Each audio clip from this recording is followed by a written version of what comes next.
Hello everybody, in this screencast I'm going to show you how to set up the Google Trusted Stores integration inside your CoreCommerce store.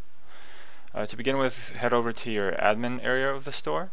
You can start off at your dashboard or pretty much anywhere else in the admin. If you mouse over settings and you go to plugin settings, wait for the page to load, scroll down a little bit, and right here on the left, click on Google Merchant Center. Now Google Trusted Stores is filed under Google Merchant Center because both Google Trusted Stores and Google Product Search are actually subproducts of the Google Merchant Center service. So on this screen you'll find settings for both Google Product Search and Google Trusted Stores. Now Google Trusted Stores integration requires 2 points of interaction between your CoreCommerce store and Google. The first is the 2 new Google Trusted Stores feeds. These feeds are shipment feed and cancellation feed. The shipment feed will contain a list of all the orders that have been marked as shipped inside your store and will include information such as order number, shipment service like UPS, USPS, FedEx, and the tracking number. And if an order has multiple tracking numbers associated with it, it will show up in the shipment feed multiple times. And the cancellation feed will contain a list of orders that have been marked as void inside your admin. So if you want to go ahead and turn this on, you'll see a couple more options show up here. Default cancellation reason and this checkbox or this switch down here.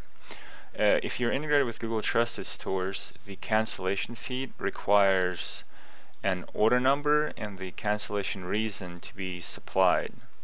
So if this checkbox is is turned on and you save the screen, whenever you edit an order and you move it to void status, a new input will show up asking you for the cancellation reason.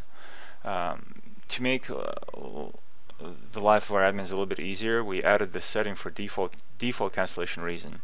So if you just move a bunch of orders to void status and you don't want to go through each one of them one by one and specify the cancellation reason for each one, whenever you run the cancellation feed, if the order that qualifies to be in the feed doesn't have a reason saved for it specifically, it will use whatever you specify in this drop down. So this will be kind of the default value passed to the feed unless there's one specifically selected for the order. And you can also use the automatic upload for these new additional feeds.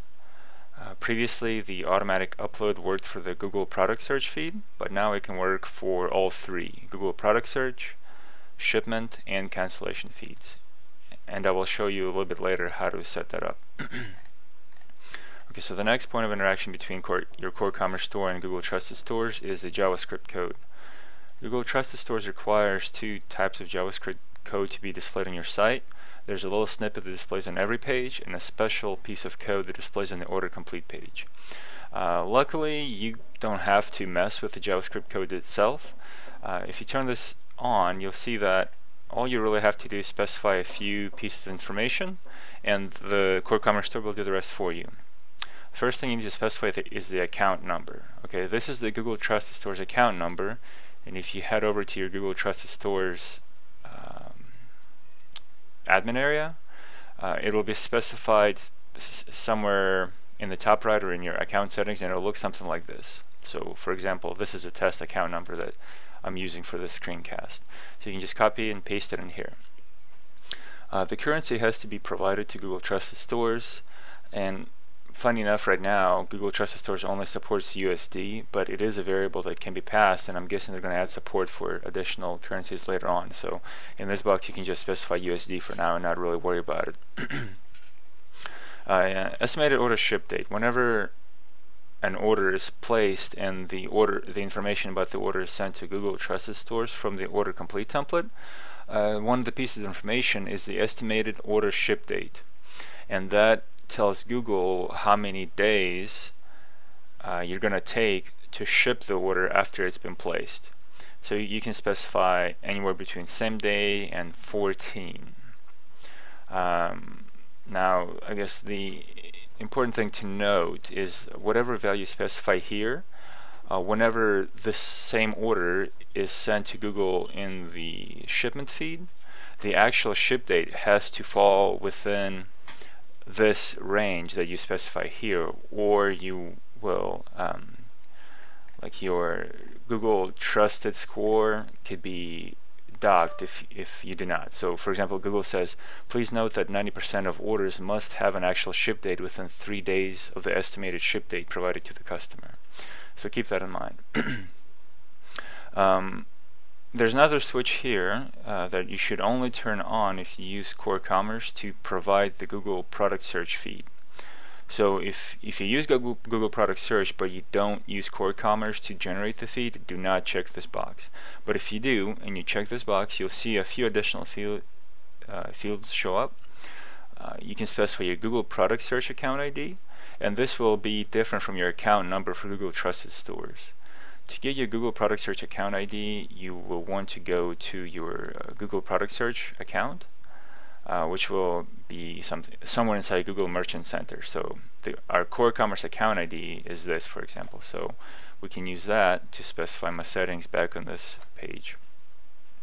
Google Product Search country will designate the 2-letter code of the country where you submit your feeds. So for us, for example, it would be US. And finally, Google Product Search language. Again, this will be a 2-letter code for whatever language you use for your Google Product Search. In our case, it's English, so I specify EN. Okay, and that's pretty much it. Once you save the page, you'll be done with the Google Trusted Stores JavaScript code. Our card will take the information you provided and generate the code and display it in all the right places. So the last little bit I want to talk about is the automatic FTP upload. Now the feature by itself is not a new feature, but it has been given a facelift to where it can be used for Google Trusted Store feeds as well as product search feeds. So it still works exactly the same way. If you go inside your Google Product Search account and you go to your feeds, and you can expand the settings tab, and there's an FTP link right there. When you click on it, Google will give you your Google FTP server name, and you can specify your own username and password. So this will create an FTP account for your Google Merchant Center account on Google servers, and you can use this FTP account to upload feeds. Then Google will automatically grab the files you upload and process them. So this will kind of makes the feed submission a little bit more automated and saves you time from having to manually export the feed and send it to Google like every day or every week or whatever. This kind of does it for you. So once you specify your username and your passwords and you save them, you take those values and you put them back in here in the hostname, username, and password field, and that's about it. And then you hit the save button.